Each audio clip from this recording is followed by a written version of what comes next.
ITRBoxing. You heard it here first. Pretty cool videos. And I heard they're also in HD. ITRBoxing.com. Kevin Newman in the Showtime TV opener and an explosive undercut. Tickets start.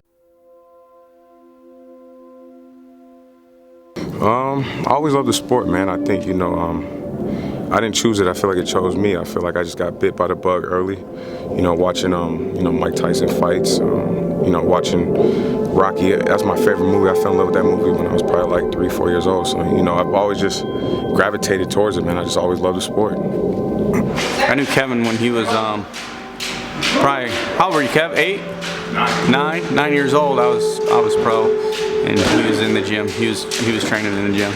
I started boxing at 9, and I started and then I stopped. But I always just loved to fight. But I think around like 16, 17, and I would start boxing with pros, and I had, no amateur experience. And, I was getting the better of them, and I just knew I was a little bit different, man. I hear that a lot, man. I hear that I'm, the most athletic, super middleweight, one of the most athletic boxers in the game. But I just think that, my mix of, my speed, my reflexes, explosiveness, the way my mind thinks at such a high pace, I think that's what, that type of stuff is what really kind of, sets me apart a little bit from the rest. I mean, not saying that there's a whole bunch of great fighters out there, but my whole thing is I don't want to be the most athletic fighter, I want to be the most complete fighter. I'm always going to be the fastest. I'm always going to be the fastest guy, but like stronger. You feel better and stronger. It's like Roy Jones, and he was at the time. But that's what we're trying to put it together and make it all work together. So that's for him. There's only one Roy Jones. There's only been one Kevin Newman. So, he's very, very gifted, very talented. I mean, he can do things right now to the people that most can't, just because of athleticism, and the speed, the power, the ability to tour with people, and hopefully we just try to clean it up a little bit though, so we just bring people down a little bit faster than Roy did. A little bit faster. Well, I know that the comparison comes from the athletic ability, the speed, the reflexes, and stuff like that. And Roy told me himself out of his mouth. He said, you have the same shit that I had. He said, I just maxed mine out and used all of it. And to hear that come out of his mouth, and to hear him give me such high praise, it means a lot. But at the end of the day, I have to be the best me. I could take things from legendary fighters like Roy Jones or Floyd or James Toney, of course, and emulate the great things that they did. But the ultimate goal is, to be the best me that I could be. But, getting that type of, praise, and a lot of people, they comment on videos and stuff like that, and they're like, oh man, this reminds me of Roy Jones, blah, blah, blah. It's great, man. It's great to get that kind of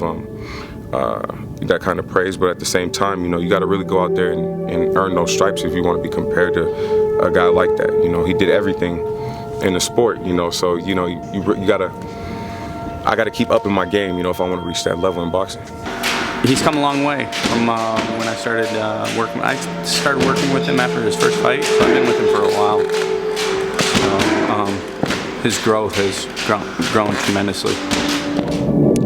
The drive to be great, the drive to outwork everybody, separate yourself, and of course, all the goals and the dream, that's the main thing, the dream, you just working hard day in and day out. My kids, I have other little things that motivate me, but the dream, my self-dream that I've had since I was a young kid, and like I said, giving something, for the kids to look up to, especially my kids as well. My son wants to be just like me, and I got to be the best that I could be. Well, I expect him just to be, champion of the world several times. And hold the title. He's maturing quite well. We're just trying to slow him down too, because of the speed. Before he was going so fast, he would miss things. So we're trying to slow him down, use the jab a little bit more, pick his spots instead of just wasting shots, place them. I'm gonna show you some shit you ain't never seen before on a speed bag. I can do this shit with my eyes closed.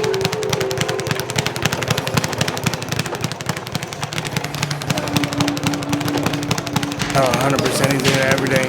Can't say always on time, but he's always working hard. Here for at least 2 hours, 2.5 hours every day. Goes to a couple of different shirts, everything's soaking wet. Works very hard. I just feel like, God placed a certain, set of skills and talent in me, and I feel like it's my purpose and my duty to go out there and fulfill that. You know, he didn't put all this in me for no reason, and you know, I feel like I'm here for a reason. I feel like this is my reason, this is my calling. You know, to go out there and put on a great show for people.